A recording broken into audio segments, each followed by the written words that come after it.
Well, next this evening to the RTÉ Television Sportsbook of the Year award. We may all be still more than a little bruised after last weekend's encounter with the All Blacks, but 2013 has been a very rich year for sport and for sports writing. Past recipients of this award include household names like Paul McGrath, Ronan O'Gara, Johnny Giles and Katie Taylor. Well, to reveal this year's winner, I'd like to welcome now from RTÉ Sport, Des Cahill, along with RTÉ's Mairead Ní Nuain. Díomh Cóide agus Gurmagwith don Cuire Nucht. I'm not sure why I was invited. I'm thrilled to be invited to announce our winner tonight. I'd like to think I was invited to add a bit of glitz and glamour and sexy spice to the occasion. I see myself as the thinking woman's Marty Morrissey. That's my role here. But this category I'm particularly thrilled about because as a youngster in Dublin in the late 60s and 70s, there were no quality Irish sports books at that time. Any sport I read was in my mother's Agatha Christie books when there was a genteel game of croquet before they battered the vicar to death in the orchard or something like that. So let's have a look then at the nominees for the RTÉ Television Sportsbook of the Year. Becoming a Lion, Johnny Sexton, Penguin Ireland. The Autobiography, Sean Ogo Halpine, Penguin Ireland. Hunger, Sean Kelly, Peloton Publishing. Tick-Tock 10, Jerry Duffy, Ballpoint Press. 7 Deadly Sins, David Walsh, Simon & Schuster. And DJ, a sporting legend, DJ Carey, Blackwater Press. And the winner of the RTÉ Television Sportsbook of the Year, David Walsh for 7 Deadly Sins.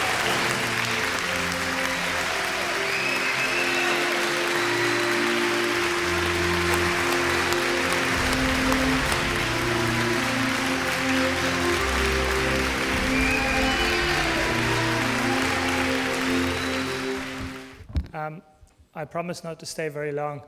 The book 7 Deadly Sins was one I felt entitled to write.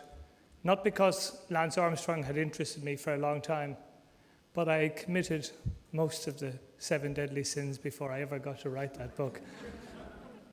And this is very much my home country, so to come here and get this is really special. Thank you very much.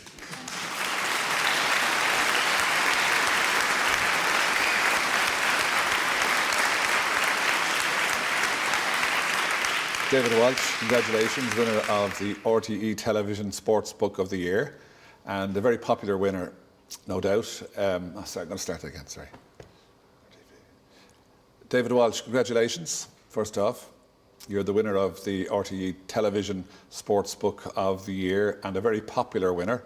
7 Deadly Sins, you're taken aback at the way it's gone, I suppose, global. And the sales that you would have maybe anticipated at the outset, they're now way beyond your expectations. Yeah, way beyond. It's been an astonishing book in terms of, outperforming and exceeding everybody's expectations. We write a book, we think there's a little market. Sports investigative books generally don't do that well. People want to read about the stars on the way up and then how brilliant they are when they're at the top. This was about a star and his fall. And I just thought, I'd spent a long time on the Armstrong story. I kind of felt entitled. Other people were going to be writing books. When I was offered the chance to write one, I thought, yeah, well, I've done the mile, I've done the hard miles here, so why not? But I would have thought it was going to be a small book, and it's turned out to be anything but that. And for me to come back, because I live in England now, to come back here tonight and to kind of get recognised in Dublin, Ireland, where I went to university in Dublin, lived a good part of my life in around Dublin. So it's just really special. I'm absolutely thrilled. And did it take its toll on you, this obsessive pursuit of Lance Armstrong? Yeah, I said to my wife at one point when it was kind of all over, I said, honestly, do you think I was obsessed about this? And she said, honestly, no. I mean, I'd like to say you were, because it sounds good, but I don't think you were. She said, you were definitely interested, and we were always talking about it over the dinner and all of that stuff. I mean, the kids all became experts on the Lance Armstrong story, and their view was that he definitely was a cheat. They believed me about that. But they said, Dad, you'll never prove it, and it will never come out. He will get away with it. And that's what we all believed. I believed that too. Did you despair? And I didn't despair. I just was resigned to the fact that he wouldn't get caught. And when he won his 7 tours and he made his valedictory, speech on the podium of the Tour de France, and he said he felt sorry for the cynics and the zealots and people who couldn't dream big, people who weren't able to accept that this was a miracle. I felt, he'd walked away with all the money, all the titles. He'd won everything. And people might have said, David, you tried, but you failed. And my argument would have been, I'm happy to have tried. And I was. I really was. I felt that I'd done a good job, even if I failed. And for it all to turn around in the way it has been wonderful. But the thing that people keep saying to me is, but it must have been tough, when he was suing you and you were kind of at loggerheads with him and you were quite unpopular for the stance you were taking and journalists were kicking you out of the car at the Tour de France because they didn't want to be seen with you. That must have been really hard. And actually, it wasn't. That's when I felt most alive journalistically. I mean, I tell the story in the book that at one point, in the 2002 Tour de France, I had nothing on Lance. I turned up nothing new in the previous 6 months, or nothing that I could write, stuff that, I was still investigating for sure. But at that point, I had nothing. And previous year, I had a good year getting stuff about him. So on the rest day of the tour, I got this Danish friend of mine to come with me, Olaf Skannig Andersen, and we just went to the village where Armstrong was staying. And there was a village wall there, kind of a triangular old stone wall. I knew Armstrong and the team were out training. I guessed that when they came back from training, he'd be the first in the line. And I just sat on the corner of this wall in the road, and they could only come into this little village this route. And I sat there and stared him down. And I was like a guy, going into a saloon for a showdown. No, but I had no gun. But I was just going to go there like pretending I had. And I could see the look of loathing on his face. And it was my way of saying to him, you know what, Lance, I've been struggling a bit to come up with some new evidence about you, but I'm still trying. And I ain't going away.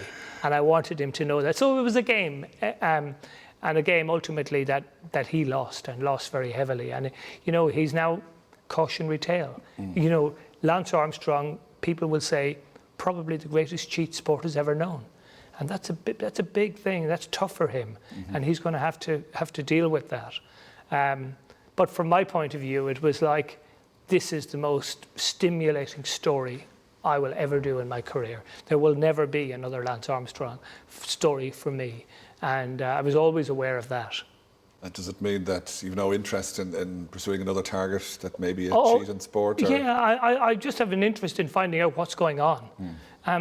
But I'm now in a situation where I was criticised a lot for what I was doing in Armstrong, obviously. I mean, the first big story we wrote, 39 emails and letters in the Sunday Times, not one that didn't castigate me. 39 out of 39 said, you're wrong, how dare you.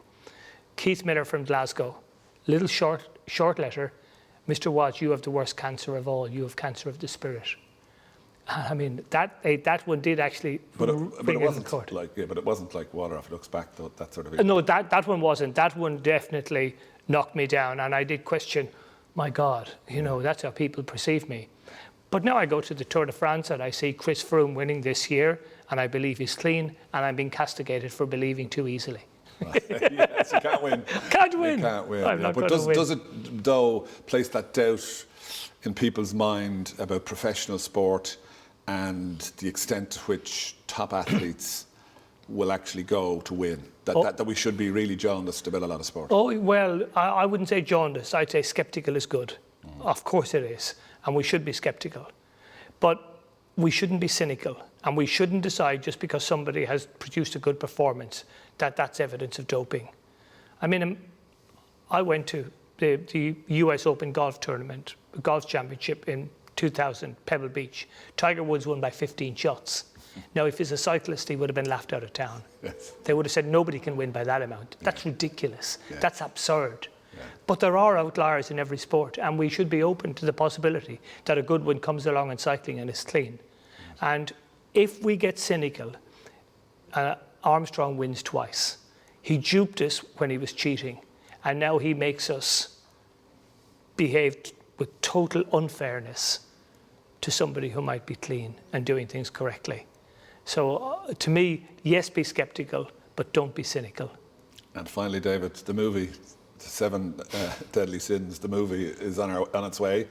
And Chris O'Dowd playing David Walsh. Yeah. You happy with that? I always wanted to be a big man, you know. At 6'4", you'll cope with that. That's right. Yeah, but what I've got to do is stop doing television interviews. I don't want anybody to see what I look like. I want them to think that I'm like Chris O'Dowd. A Hollywood heartthrob. Yes. Anyway, once again, congratulations, David. Well deserved, and you are the winner of the RTÉ Television Sports Book of the Year.